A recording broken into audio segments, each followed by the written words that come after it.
Vamos lá, pessoal, dando início à aula de discinese. Para a discinese, como nós já conversamos, a gente vai precisar entender um pouquinho sobre o que acontece agora com essa estrutura que é a escápula, como a gente consegue controlar essa articulação. Então, é isso que nós vamos estudar nos próximos minutos. Então, a gente já entendeu que existiu o complexo do ombro, esse complexo formado pela clavícula, formado pelo que vai ter conexão com o tórax através da esternoclavicular, a acromioclavicular, onde a escápula vai realizar seus movimentos e ela vai dar base para a articulação glenohumeral, ok? Que é a parte soquete. Então, qualquer alteração na escápula ou no posicionamento, qualquer alteração dinâmica no controle da escápula, é o que nós entendemos como discinese escapular. Aqui eu preciso, agora, eu vou contar uma historinha para vocês, para que isso fique bem forte e bem claro para todo mundo. Tá? A gente costuma ver só essa estrutura, que é a articulação glenohumeral. Então aqui eu consigo ver como é rasa essa glenoide, como é grande a cabeça do húmero, tubérculo menor, tubérculo maior. A gente viu que esse tubérculo maior aqui se insere subescapular. Todas as vezes que eu elevo o braço e rodo, quando eu faço adução horizontal, eu posso bater esse tubérculo maior aqui no processo coracoide. A gente chamou isso de impacto coracoide, lembram disso? Bom, nós também vimos que aqui a estrutura do tubérculo maior, esse tubérculo maior aqui, ele pode bater nessa parte posterior da glenoide aqui, é o que nós chamamos de impacto posterior superior, ou impacto interno, que é muito feito com os arremessadores, mas a gente vai tratar mesmo dos impactos que estão abaixo desse espaço subacromial aqui. Então, olha só, quando a gente olha só para a articulação, parece que a gente já entendeu tudo e já resolveu. Mas quando eu vejo essa imagem, isso já me assusta um pouquinho. Porque olha a força que essa musculatura precisa realizar para segurar todo esse braço de momento. Então, não é fácil para a escápula exercer todos os movimentos que nós precisamos que ela exerça. Uma, porque ela depende da clavícula e ela tem que segurar toda essa força do húmero e fazer com que tudo isso aconteça dentro desse pequeno espaço aqui. Então, quando eu olho uma imagem de perfil, eu consigo observar que não é fácil para ela. Primeiro, um minutinho. Ficar aderida ao gradil costal, que nós estamos vendo uma imagem de perfil, onde eu tenho aqui a glenoide, a cabeça do húmero está lá do outro lado, aqui eu estou vendo apenas o tubérculo maior, onde a gente consegue ver aqui o espaço subacromial. Então, essa posição aqui, ela precisa também, ela vai influenciar completamente nas ações que eu vou exercer com o meu membro superior, que não é fácil. Estou falando aqui de uma estrutura que tem que controlar aproximadamente 5 quilos, que é o peso do braço. Se eu olhar de uma forma mais analógica, eu consigo ver a escápula de um jeito diferente. Então, eu consigo observar aqui todo o meu segmento do meu membro superior. Aqui eu consigo ver esse encaixe da articulação glenohumeral. E aqui eu tenho a minha escápula, que na verdade funciona para todo o peso do braço como se fosse um contrapeso. Então, se eu olhar nessa figura aqui, você vai observar isso. Eu tenho a escápula funciona como um contrapeso e o meu guindaste é a clavícula. Então, eu teria aqui a clavícula, aqui eu tenho o meu contrapeso e aqui eu tenho todo o meu segmento do membro superior. Então, observa, a clavícula vai levantar ou vai levar essa escápula e essa escápula vai servir de contrapeso. Aí você deve estar pensando assim, mas peraí, a escápula tem esse peso todo? Não. A escápula, lembram lá das aulas anteriores, ela funciona como uma patela, ela é rodeada por músculos. Então, essa musculatura tem que estar muito ativa, muito forte e coordenada para responder toda a necessidade do braço ou do membro superior. Então, quando eu falo do membro superior e você percebe uma alteração na escápula, Eu estou falando assim, ó, uma alteração na escápula não só leva dificuldades na biomecânica da glenohumeral, mas também do cotovelo e até do punho, porque ela é responsável para levar a mão aonde a mão quiser, onde a mão desejar ir. Então eu preciso ter essa consciência. Então eu analiso, sim, avalio a escápula, trato a escápula em problemas do punho e em problemas do cotovelo. Não só, claro, óbvio, da glenohumeral, porque ela tem total influência. Uma vez que a raiz se encontra alterada, todos os demais vão ter que compensar essa falta de movimento ou excesso de amplitude. Então, se eu olhar nessa figura aqui, eu consigo perceber, como a gente já viu em outras imagens, tudo aquilo que nós estudamos. Eu tenho aqui a glenohumeral, a escápulo externo escapular, aqui eu tenho a crômia clavicular, e essa imagem fica muito clara. Nessa estrutura aqui passa o supraespinal, que vai manter contato com a glenohumeral aqui. Então, a glenohumeral vai ficar encaixada. E olha aqui o processo coracoide, que também faz parte dessa inserção. Observa algo muito importante. Tá vendo toda essa estrutura da caixa torácica aqui? Nós vamos estudar isso em outro momento. Note que ela desliza sobre a estrutura da caixa torácica para poder manter essa angulação aqui. Qualquer alteração na coluna vertebral também vai influenciar no posicionamento da minha glenohumeral.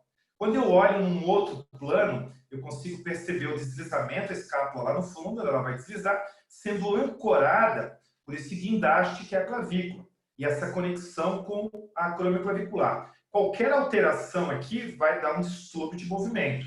Bom, e claro que para que eu consiga ter essa estrutura da glenohumeral suspensa na escápula, eu preciso ter estruturas passivas, estruturas que impeçam o meu movimento ou que limitem para que eu não exceda determinados deslizamentos ou rolamentos, e estruturas que vão me ajudar na contenção, que são os ligamentos e capsulares, intra e extracapsulares. Se eu olhar desse outro plano, eu já tenho a conexão entre a escápula e toda a estrutura da glenohumeral. Então, eu sei aqui que é a estrutura da escápula que já está conectada com elementos passivos, ela vai se prender a esse gradil costal. E notem, o único contato articular, e aqui deu para ver isso nitidamente, é através da externa clavicular.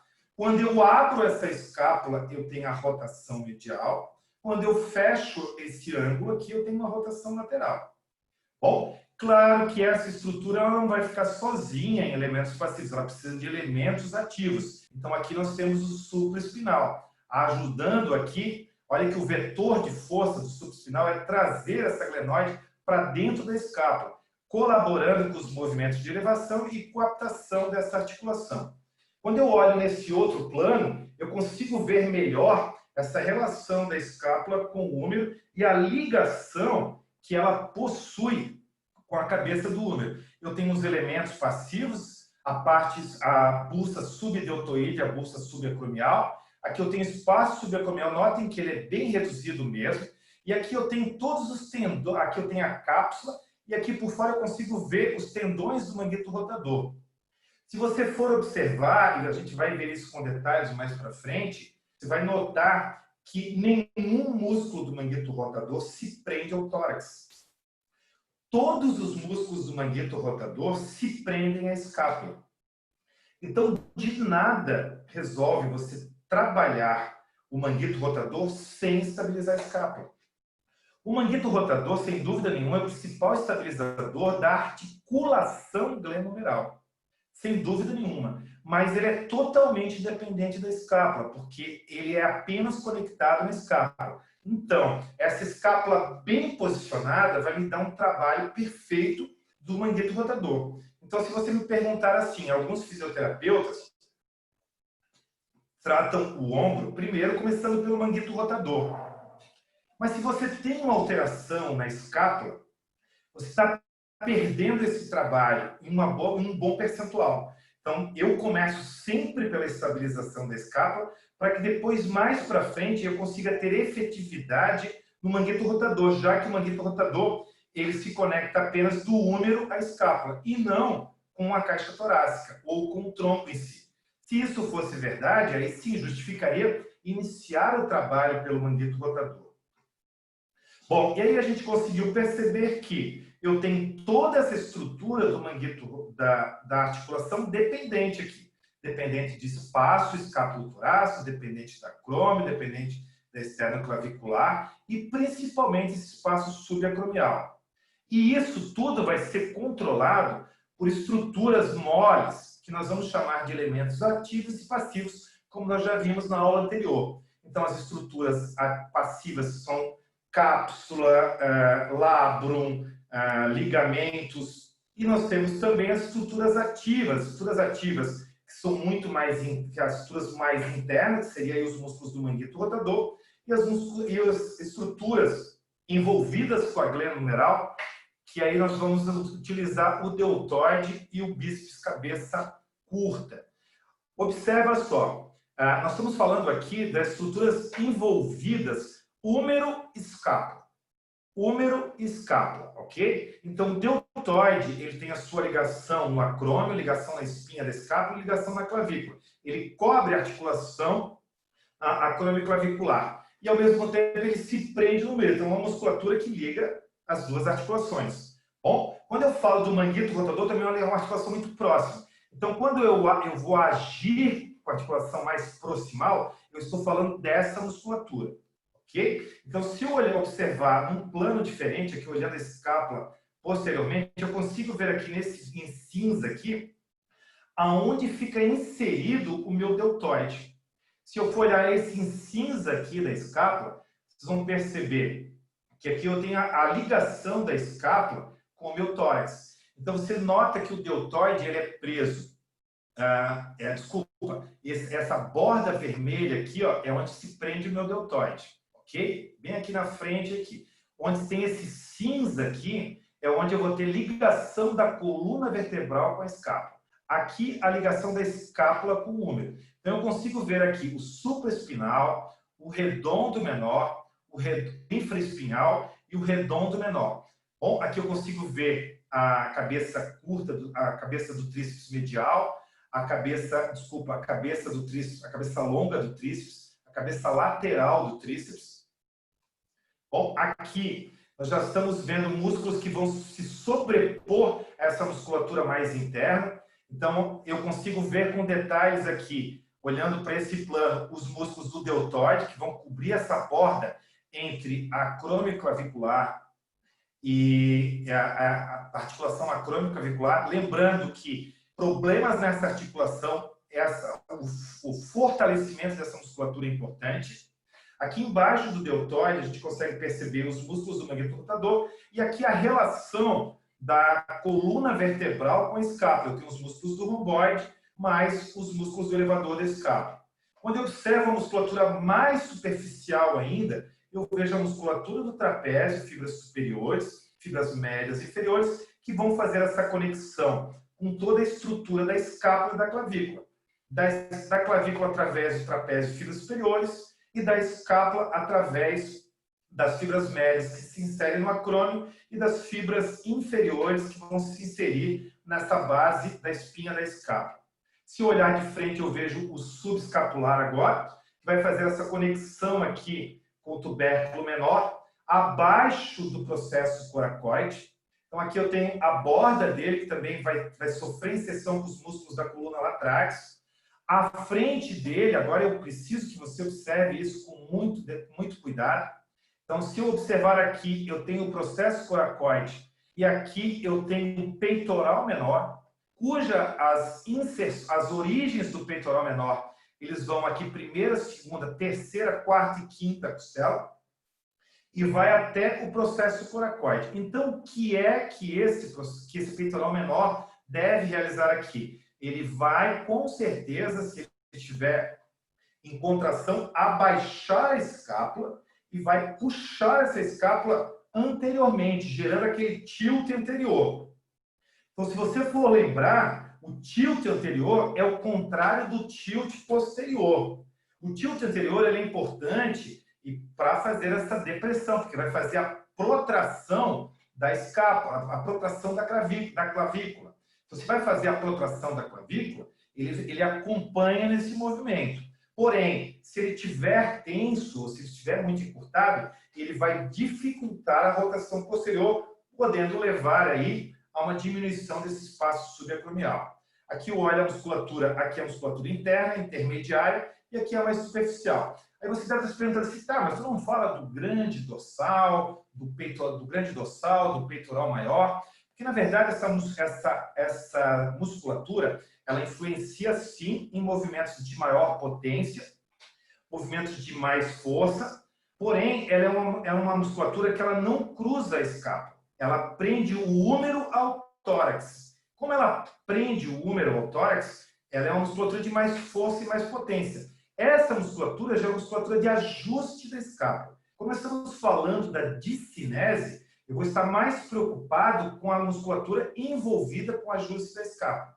Quando eu estiver falando da musculatura em torno da glena humeral, eu vou estar falando mais do manguito rotador e mais do deltoide. Quando eu estiver falando mais da escápula, vou estar falando mais da musculatura que prende a escápula ao tórax. E quando eu estiver falando com grandes amplitudes, movimentos maiores, eu vou estar falando mais dessa musculatura superficial. Então, qual é o meu objetivo, né? Então, o meu objetivo maior, primeiro, é fazer com que o ombro exerça toda a amplitude de movimento. Para que ele exerça toda a amplitude de movimento, eu tenho que ter um complexo adaptado a conduzir o húmero para esse movimento, evitando o impacto, evitando a diminuição do espaço subacromial. Bom, então eu preciso ter com eficiência os movimentos da clavícula. Então, esse movimento da clavícula que vai influenciar no posicionamento da escápula em qualquer plano, ele tem que se apoiar na elevação, na depressão, na posteriorização, na anteriorização e até nas rotações, que, no caso, são os principais movimentos. Então, quando eu olho a elevação do braço, ou quando eu olho o posicionamento, eu consigo perceber que nessa posição a escápula ela vai se elevar. Por quê? Porque a clavícula eleva a escápula, ok? Bom, ao mesmo tempo, quando eu quero abaixar a escápula, fazer a depressão, a clavícula vai ajudar nesse abaixamento. Quando eu quero fazer a rotação medial, a rotação lateral, a clavícula vai também acompanhar esse movimento. E quando eu precisar fazer a protração da clavícula com a rotação medial, eu sigo nessa condição. Agora, observa o abaixamento e a elevação. Quando eu quero colocar o braço para trás, eu quero baixar o húmero, a escápula segue acompanhando esse movimento, com rotação inferior, com inclinação anterior e com protração. Quando eu quero fazer a elevação da escápula, ela segue com rotação superior, com retração da clavícula, ou seja, quando a clavícula aproxima um pouquinho mais do gradil costal e com rotação lateral. Bom, então eu preciso saber que a clavícula, esse movimento da clavícula vai combinar na escápula. A clavícula faz a retração, quando eu elevar o braço, que é o meu principal movimento. Então a clavícula vai fazer essa retração, e essa retração vai me ajudar na rotação externa da clavícula, ou seja, eu vou conseguir elevar essa glenoide mais lateralmente. Bom, já a elevação da clavícula, lá na externa, vai ajudar nessa rotação superior da escápula. O contrário também é verdadeiro. O abaixamento da clavícula vai ajudar na rotação inferior da escápula. Quando eu faço a rotação posterior da clavícula, eu estou contribuindo com o tilt posterior. Então, aqui eu consigo ter um plano interessante para isso. Isso é muito importante, por quê? Porque tudo que vai acontecer na escápula é uma disputa de forças. Então, eu vou ter músculos puxando para o abaixamento, músculos puxando para a elevação. Aqui eu consigo ver que o abaixamento ele está levando vantagem nessa história, porque a gravidade colabora com o abaixamento. Então, tudo colabora com o abaixamento, a gravidade vai socando. Então, é mais confortável a escápula se manter nessa posição. Então, a gente vai ter que tentar agora tirar mãos que vão puxar, músculos que vão estão contribuindo e muito aqui para baixar a escápula. A gente vai ter que tentar diminuir essa intensidade, não eliminar, óbvio, e vamos tentar fortalecer ou ganhar mais recursos aqui para tentar equilibrar essas forças. Só assim eu vou conseguir administrar a escápula. Então, começamos pelo peitoral menor. O peitoral menor é um músculo que faz o abaixamento e principalmente esse tilt anterior. Quando a gente for avaliar a clavícula, a escápula, você vai perceber que um dos graus de avaliação é quando o ângulo inferior da escápula, essa pontinha aqui que fica aderida no gradil costal, ele se desloca do gradil costal. Um dos principais provocadores desse deslocamento do ângulo inferior da escápula do gradil costal é o tilt anterior, a inclinação anterior da escápula para frente. E o principal responsável por esse acontecimento é essa musculatura do peitoral menor. Então, o peitoral menor, nesse caso aqui, ele seria um dos inimigos da rotação posterior, porque se ele tiver tenso, ele não permite. Então, a gente vai precisar depois, a gente vai aprender isso no curso presencial, como tentar diminuir o excesso de intensidade dessa musculatura. Então, se a gente começar a observar aqui em cima eu tenho um corácoid, aqui eu tenho subclavicular, mas o que me importa mesmo aqui é o peitoral menor. Então, eu consigo perceber a sua inserção e o seu vetor de força nas costelas, puxando agora a sua inserção no processo coracoide, trazendo essa escápula para frente. Essa escápula vai fazer essa inclinação anterior, muito comum com a maioria das pessoas. Então, pensa, o cara já está aqui, ó, sentado, nessa posição. Toda a face, encurtamento, estruturas vão buscando isso. Então, o peitoral menor do nosso amigo também deve estar muito retraído. Bom, um outro músculo que a gente precisa ficar atento, eu estou dando ênfase aqui aos músculos que a gente vai trabalhar com mais foco na escápula, é o elevador da escápula junto com o romboide. A gente já aprendeu que os dois eles têm um vetor de força muito parecido, lembra? A gente viu lá o elevador da escápula, que segue o processo transverso da primeira, segunda, terceira e quarta vértebra cervical, ele se prende aqui nesse ângulo superior da escápula.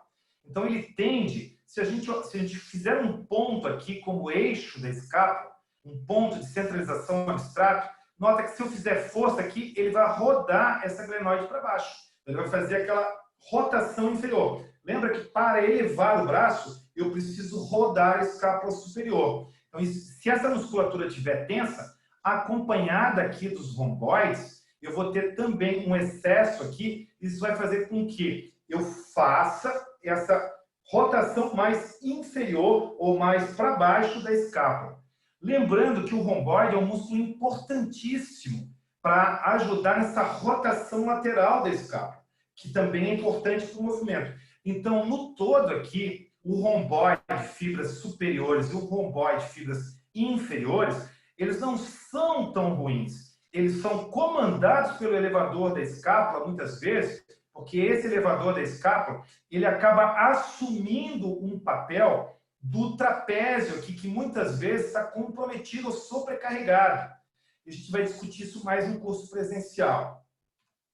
Já o trapézio, que muita gente considera como bandido, e eu sou de uma frente um pouquinho diferente, eu gosto de vê-lo de uma maneira mais ampla. Se a gente for observar o trapézio, nós temos o trapézio fibras superiores que se prendem na clavícula, ou seja, fibras descendentes, né, como é conhecido também, trapézio fibras intermediárias e trapézio fibras inferiores ou fibras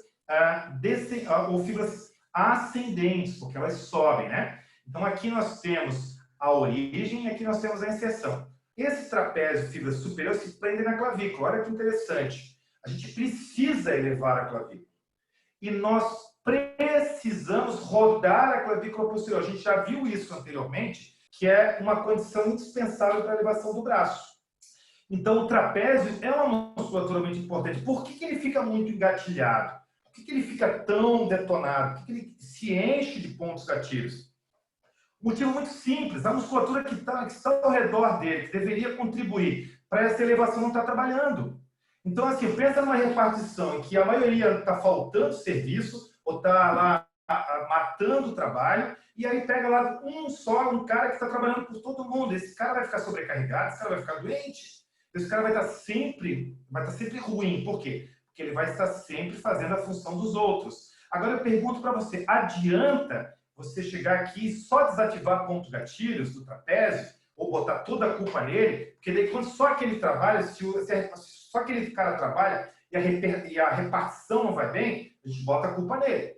Se só aquele cara trabalha e você, tu entende que só ele está trabalhando e adianta você dar uma massagem para ele na sexta-feira, para ele dar uma relaxada no final de semana, o que realmente vai resolver a vida desse cara é se todo mundo trabalhar, se todo mundo colaborar dentro da repartição, ele vai ficar com uma sobrecarga muito menor. Então, nós precisamos, sim, do apoio aqui do trapézio fibras inferiores, do trapézio fibras médias e de outros músculos que eu vou citar mais para frente, que precisam fazer a sua parte para que ele diminua. Então, não adianta nada eu ficar lá fazendo desativação de ponto gatilho do trapézio se eu não fortalecer a musculatura adjacente que colabora com esse movimento. Já o trapézio, fibras médias e fibras inferiores, eles ajudam nessa rotação superior e eles ajudam a estabilizar a escápula. E os três juntos, se vocês forem observar aqui, eles têm um vetor de força para fazer essa rotação lateral da escápula, que é muito importante. Então, aquele cara que tem a escápula muito assim, ele precisa muito do trapézio. Ele precisa de todas as frentes do trapézio. Então, olha como o problema não está no trapézio superior. O problema está na fraqueza dos músculos adjacentes. Porque se o trapézio superior ele ajuda a levar a escápula, a clavícula, se ele ajuda a rodar posterior à clavícula, e ele ajuda também nessa rotação posterior, ele é importantíssimo. Eu não posso negligenciar esse trabalho. Eu tenho que, sim, entender a fundamentação dos outros. Bom, e claro, aí um músculo que é muito batido na literatura, um músculo que todo mundo entende como um músculo fundamental para a boa estabilidade da escápula, porque ele trabalha com toda essa condição da escápula de aderir a essa estabilidade da escápula, de rotação superior da escápula, de retração, e ele é fundamental para a gente conseguir lidar com essa alteração de movimento que é a discinese. Se for olhar aqui a escápula, a gente consegue perceber as fibras do serrátil. Então, você percebe que ele vai desde a primeira costela até a última costela. E ele realmente é dividido em três porções. Quando você olha para essas porções do trapézio aqui, você consegue ver, se você encaixar aqui, ó, nessa posição aqui, mais ou menos, por aqui, ó, você vai entender os tilts da escápula anterior e posterior. Então, você vai notar que essas fibras mais inferiores aqui, elas ajudam bastante na rotação superior da escápula. Todas juntas ajudam na manutenção da escápula no gradil costal. Então, ele tem uma importância absurda no controle e na manutenção da escápula. Tanto é que você percebe que um dos testes clássicos para ver serrátil anterior é a posição de prancha ou apoio na parede, e aí você vê que a escápula solta totalmente do gradil costal. A gente vai aprender como fortalecer essa musculatura, não só essa, como os músculos do trapézio também, de forma bem individualizada, a isolar essa musculatura ao ponto de fazer com que ela atue de maneira mais precisa. E, óbvio, depois a gente vai treiná-la para trabalhar em conjunto, ok? Bom, então agora a gente já teve uma boa base dos músculos que nós vamos conversar. Nós vamos agora falar um pouquinho, entrar no assunto de cinese da patologia. A gente já pegou toda a fundamentação. Então, qual é a verdadeira função da escápula? Cinese, como eu já falei para vocês, eu vou dar o conceito mais para frente, eu tenho uma alteração no movimento ou da posição da escápula, dinamicamente falando. Então, a função da escápula é estabilidade. A função da escápula é servir de origem para músculos, ok? Principalmente os músculos do manguito rotador. Esses músculos são fundamentais. E também fazer transferências de força. Então, quando eu vou exercer qualquer movimento do braço, esse movimento vai sair lá dos membros inferiores, a gente vai falar sobre isso quando a gente entrar em integração de movimentos no curso presencial, ele vai sair lá dos membros inferiores para os membros superiores. Então, essa transferência, esses músculos do tórax para a escápula repercutem muito no meu movimento. A inserção também com o manguito rotador, por isso eu preciso de muita estabilidade. E, ao mesmo tempo, preciso de controle, né? Então, quando eu falo da escápula, eu quero dizer para vocês que o meu ritmo escapulohumeral lembra muito uma bailarina, onde seus movimentos são precisos e eu consigo executar tudo aquilo que nós vimos até agora. Essas rotações, movimentações da escápula. Tudo isso controlado por uma musculatura. Então, a bailarina, e é fácil, quando a gente vai aprender a analisar a escápula, e todo o ritmo escapulohumeral, é simples. Quando você olha uma bailarina que seja profissional, ou você vê uma pessoa que não é profissional dançando balé, você vê nitidamente quem tem um movimento harmonioso, quem tem um ritmo e quem não tem um ritmo. Então, quando nós observarmos a escápula, uma vez entendendo o bom funcionamento dela, a gente vai conseguir fazer essa análise. Então, essa analogia é para ficar bem clara para vocês. Agora que você estudou um pouquinho mais sobre o ritmo escapulohumeral, você consegue olhar os movimentos do balé ou os movimentos do ritmo da escápula de uma maneira muito mais rigorosa e com muito mais detalhes. Você agora consegue identificar se entre duas pessoas dançando, que para um leigo, às vezes, não consegue enxergar a diferença de uma bailarina profissional para uma bailarina amadora, você consegue agora, observando que a profissional ela tem um ritmo muito mais bonito, ela é muito mais harmoniosa, mas para isso precisa ter conhecimento. Então, o especialista na arte, ele vai saber fazer isso. E você agora, que é um especialista na articulação do complexo ombro, vai conseguir entender essa harmonia da escápula. Então, eu não estou falando isso de graça para vocês. A cada 4 anos se encontra, eu tenho um consenso mundial, né, sobre a discinese, sobre a escápula. E a discinese escapular, ela já é discutida desde 2009. Então, teve 2013, teve depois 2017. Então, essa foi a imagem que eu adquiri em 2013, que está no Google, mas todos os anos a gente recebe artigos importantes que são discutidos, e o que eu vou passar para vocês, eu vou mandar algum desses artigos para vocês estudarem, porque a gente sabe o que esses artigos nos dizem hoje, né? Que o que é discinese escapular, segundo todos os profissionais do meio, especialistas no complexo do ombro. A discinese é uma biomecânica alterada da escápula, seja no repouso, seja durante o movimento.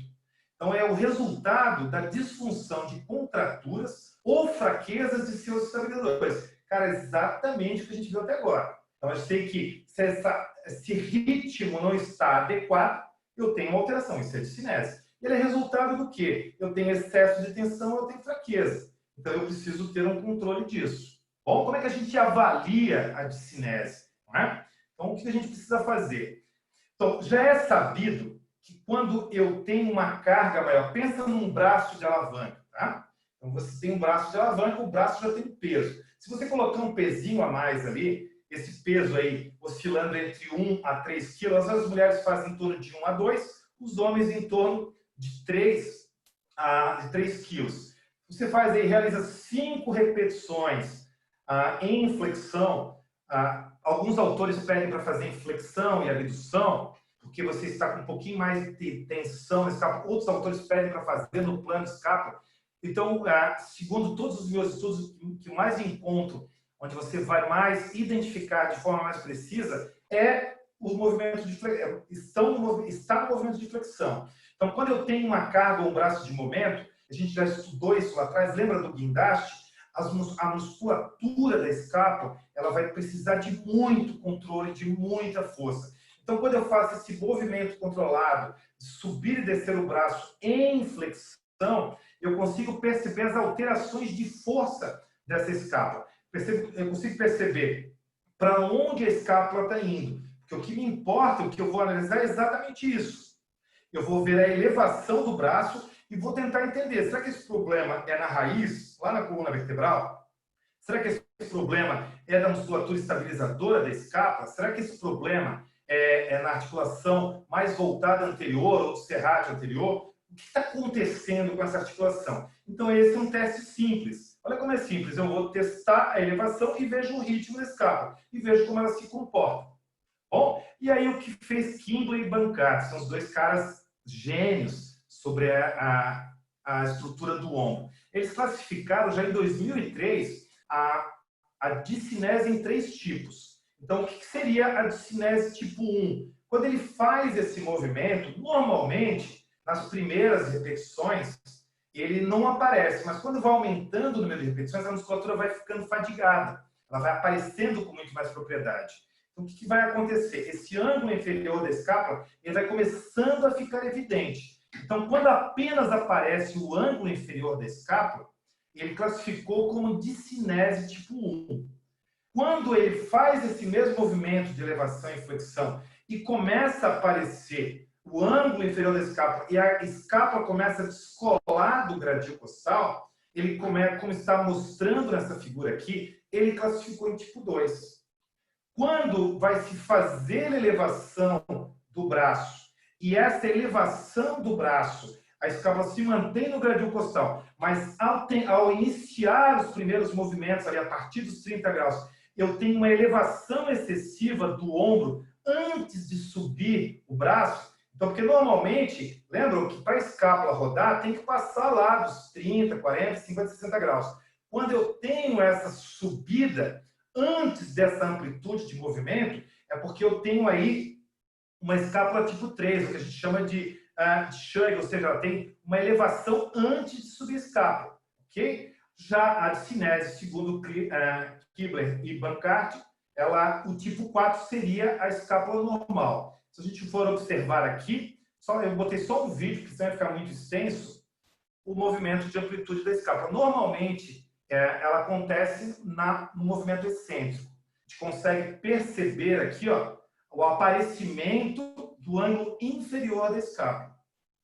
Quando ele vai fazer, ó, ele fez elevação, e aí quando ele está descendo, eu consigo perceber que essa escápula, ó, está muito mais controlada do que essa. Então, isso caracteriza uma discinese do tipo 1. A gente teria muito mais assunto para entrar aqui, a gente vai ver isso mais no presencial, tá? Bom, mas aí qual é o grande objetivo de saber, né, se é tipo 1, tipo 2, tipo 3? O objetivo de saber se é tipo 1, tipo 2, tipo 3 é tentar apenas direcionar como tratar a escápula, né? Como eu vou lidar, que músculos estão influenciando aí. Então, eu sei que da discinese eu vou ter 2 tipos de problema, que a gente já viu lá atrás do próprio conceito. Eu vou ter problemas de flexibilidade e vou ter problemas de controle e força, ok? Então, eu vou precisar liberar músculos que vão estar com déficit de flexibilidade e vou ter que dar mais força e controle para os músculos que estão mais fracos ou sem controle. Quando eu vejo a do tipo 1, que é aquela que desloca ou descola o ângulo inferior da escápula, né, que está mais proeminente, já é sabido que o principal músculo que nós conversamos até agora é o peitoral menor. Lembra que ele faz esse tilt anterior? Então, o tipo 1 é esse tilt anterior mesmo. Então, com esse reconhecimento aqui através da avaliação, eu venho aqui e faço e vou atuar mais em cima do peitoral menor. Uma outra encurtamento é o GIRD, que nós vamos falar mais para frente, ok? Que seria o déficit de rotação inferior.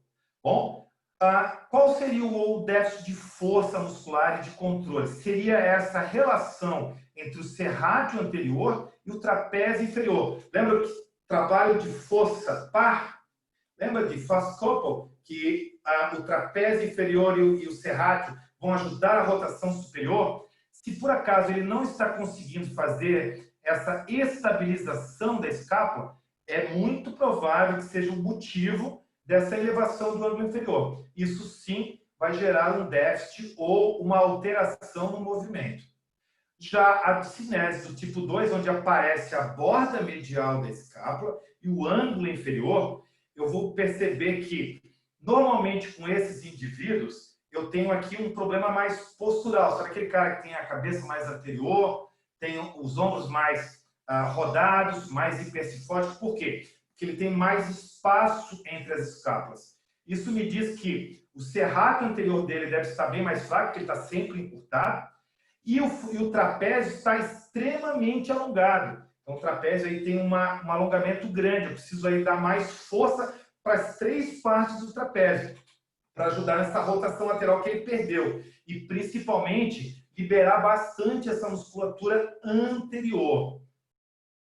Já a elevação do tipo 3, ou a discinese do tipo 3, seria aquele Chang, né, subir antes do movimento da escápula, subir o ombro, é um problema de excesso de tensão do elevador da escápula. Quando eu tenho a falha da estrutura, a minha estrutura periarticular acaba jogando para o elevador da escápula. E o elevador da escápula adora fazer isso. Mas lembra que quando ele faz essa elevação, ele já roda no inferior. Isso vai fazer o quê? Vai diminuir bastante o espaço subacromial.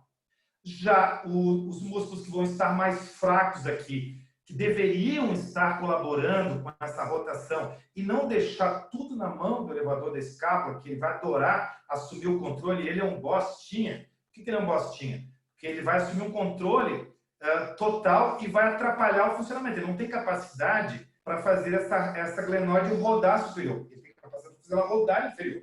Então, o que ele vai fazer? Se ele assumir, ele vai puxar para o lado dele. Quais são os músculos que estão dando bobeira aqui? Serrato anterior e trapézio superior. Um puxa a clavícula, lembra, ele faz a rotação posterior, e o outro ajuda no trapézio, e o trapézio e o serrátil ajuda também nessa rotação. Então, só que a literatura também discute muito sobre discinese. Então, tem muitos estudos, tem muito conflito de informações. É discinese tipo 1, discinese tipo 2, discinese tipo 3. Aqui está faltando 3, tá? Desculpa. O problema está que há uma diferença grande de avaliadores. Às vezes você consegue olhar uma discinese, não sabe dizer se é tipo 1 ou tipo 2. A tipo 3 é até mais fácil de identificar, mas ela é mais rara. Mas você começa a observar, a tipo 1 você tem dificuldade. E o que a literatura diz? Que você só basta, vários autores defendem essa tese, basta você dizer que sim ou não. Quando você olha para a escápula, você observa se ela tem alguma coisa errada. Lembra da historinha da bailarina? Aqui é profissional, aqui é amadora? Você diz assim, essa aqui é profissional, essa aqui é amadora. Eu não sei bem por quê, mas pelo tudo que eu estudei, essa aqui é profissional e essa aqui é amadora. Só que quem está dançando aqui é a amadora. Então, vamos treinar essa amadora para que ela se torne mais profissional. E se estiver a profissional, beleza, ok? Então, basta identificar sim ou não. A gente vai falar bastante sobre isso no curso presencial. Claro que aí, teu cliente está com dor no ombro. E por que a gente precisa fazer testes para identificar isso? Porque também existe uma grande discussão.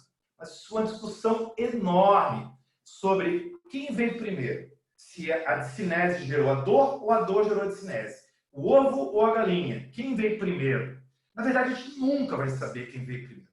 Aí você pode até se perguntar assim, pô, mas eu já li muitos artigos dizendo que tem muita gente com discinese e não tem dor no ombro. Aí, putz, aí a discussão vai aumentando. Mas o que todo mundo concorda? Que quem tem dor no ombro tem discinese. Quem tem dor no ombro tem discinese. Se foi a discinese que gerou, ou se ela é causa ou se ela é efeito, a gente não sabe dizer. Mas todos que têm dor têm discinese. Nem todos que têm discinese têm dor. Então, qual é a conclusão que nós chegamos?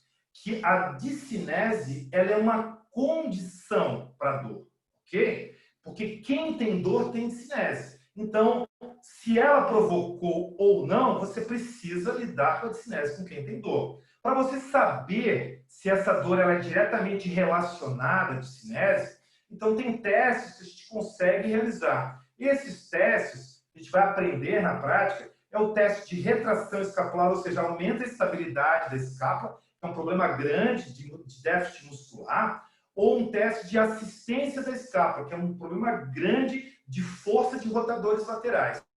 E, claro, se for um problema postural, se o cara tem aquelas rotações. Na verdade, está tentando abraçar aqui aqueles 3 tipos de escápula que nós estudamos agora há pouco. Então, como é feito esse teste? Esse teste é feito de modo ativo e ele visa modificar o sintoma durante o exercício ativo da elevação do braço. Então, a pessoa faz o movimento.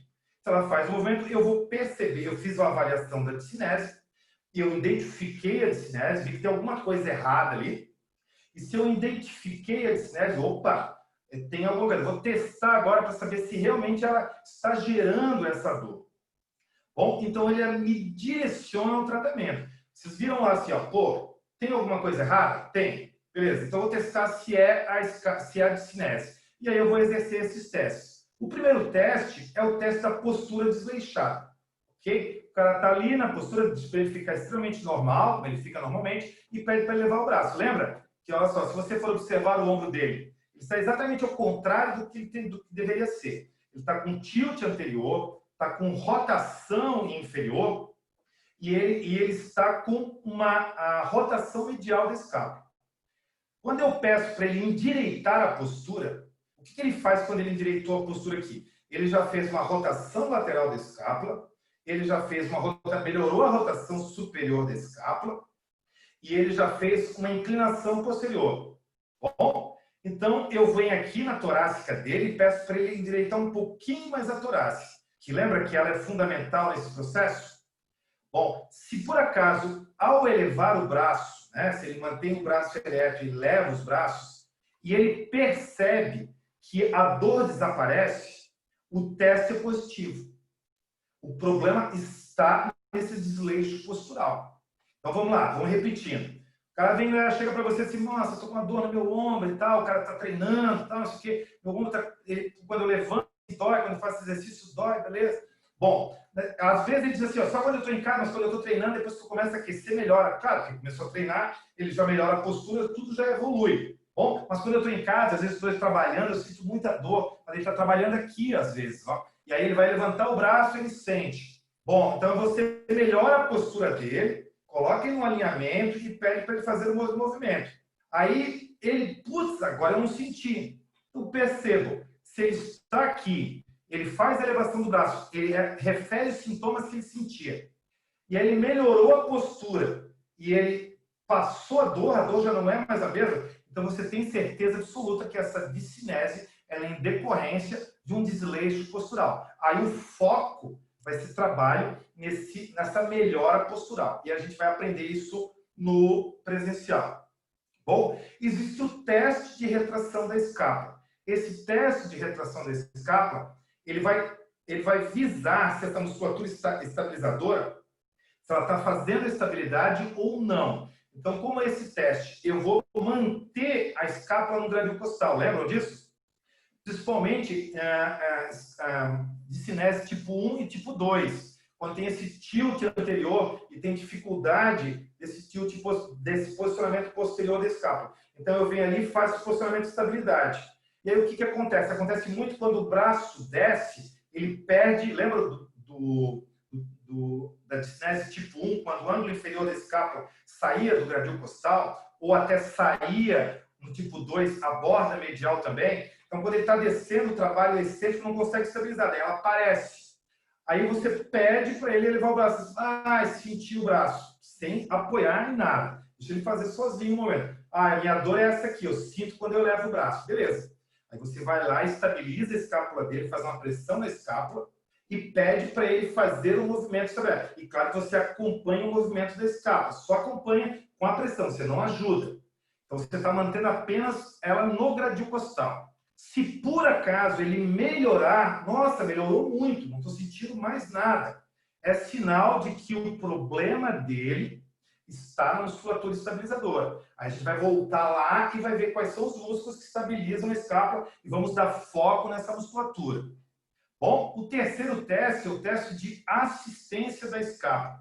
Esse teste de assistência da escápula, ele é mais voltado para aquela escápula tipo 3, lembra que o cara sobe antes da hora? Então, o que está faltando ali? Os músculos rotadores superiores, eles podem não ter força suficiente para ajudar na rotação. Se ele não está tendo força suficiente para a rotação, pode estar dando diminuição de espaço. Então, o que você faz? Exatamente o mesmo procedimento. Pede para ele fazer a elevação do braço, em flexão ou em abdução, que às vezes o plano diagonal, de tão bom que é o plano diagonal, de tão fantástico que ele é, às vezes ele não sente no plano diagonal. Mas na abdução ou na flexão ele sente.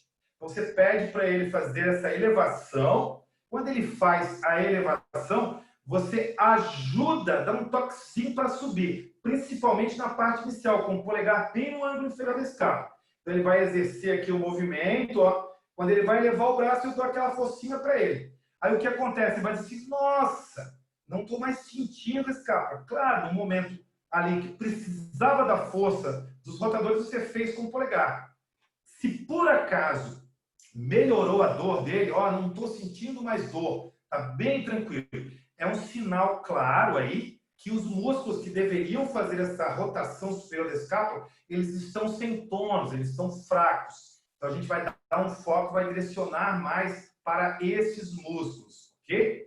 Então só para a gente entender como funciona mais ou menos esse trabalho de atuação da escápula, nós temos duas situações que podem influenciar na discinese escapular.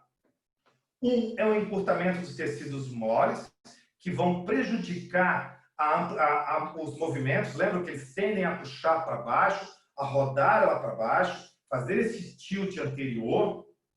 E temos também a baixa performance muscular, daqueles músculos que deveriam estar puxando a escápula para trás, trazendo ela mais para o lado e ajudando ela a rodar para cima. Então, tem uma fraqueza de um lado e tem um encurtamento dos outros. Bom, do encurtamento, eu tenho aqui encurtamentos prováveis aqui, né? Do elevador da escápula, do peitoral menor, às vezes do trapézio superior e do romboide. A gente vai discutir isso aqui como fazer esse diagnóstico diferencial no presencial, muito da cápsula posterior. Então, o que a gente precisa, se a gente identificou que o problema é muscular, nós vamos alongar ou vamos usar técnicas. Nós vamos também ver lá na presencial técnicas para tentar diminuir essa tensão desses tecidos moles. Se o problema for da cápsula posterior, nós também vamos, da mesma maneira, tentar diminuir esse tensionamento. Porém, já com baixa performance muscular, entenda baixa performance muscular como déficit de força e déficit de controle muscular. Então, nós vamos primeiro dar força no trapézio inferior, trapézio médio, serrátil anterior. Bom, então, essa força nós vamos estimular de forma isolada e, claro, depois nós vamos integrar esses músculos com os demais músculos, fazendo aí um trabalho de controle avançado do movimento. Aí você deve estar se perguntando assim, pô, peraí, não entendi esse plano aqui. Vamos imaginar assim, ó. A gente não falou sobre cápsula posterior, a gente tem testes para saber da musculatura, então a gente tem um monte. Vamos entender que você não aprendeu nada. Você não lembrou de nada, que você está bem cru ainda. Você não tem a menor ideia do que fazer. Então você já sabe que alguns exercícios para alongar peitoral menor. Lembra daquela discinese tipo 1, tipo 2? Desculpa, sim ou não, discinese sim ou não? Você encontrou sim. Aí você vai lá, elevador da escápula, peitoral menor, normalmente são tensos. Aí você precisa fazer esse trabalho de alívio dessa musculatura. Já na falta de força, esses músculos aqui são os principais. Normalmente eles são comprometidos. Então a gente dá uma ativação mais nessa musculatura e aí finaliza com o controle motor. Inicia por aqui e termina por aqui. Mas é óbvio que no curso especial nós vamos trabalhar muito essas dinâmicas aqui e você vai conseguir pontuar cada detalhe dessa musculatura ou quais músculos você deve tratar com prioridade. Bom? Gente, olha só, nós estouramos o nosso tempo, tá? Nós já estamos em 11h37, a gente prometeu até 11h30, então eu não vou passar do horário, tá? Deixa eu só encerrar aqui.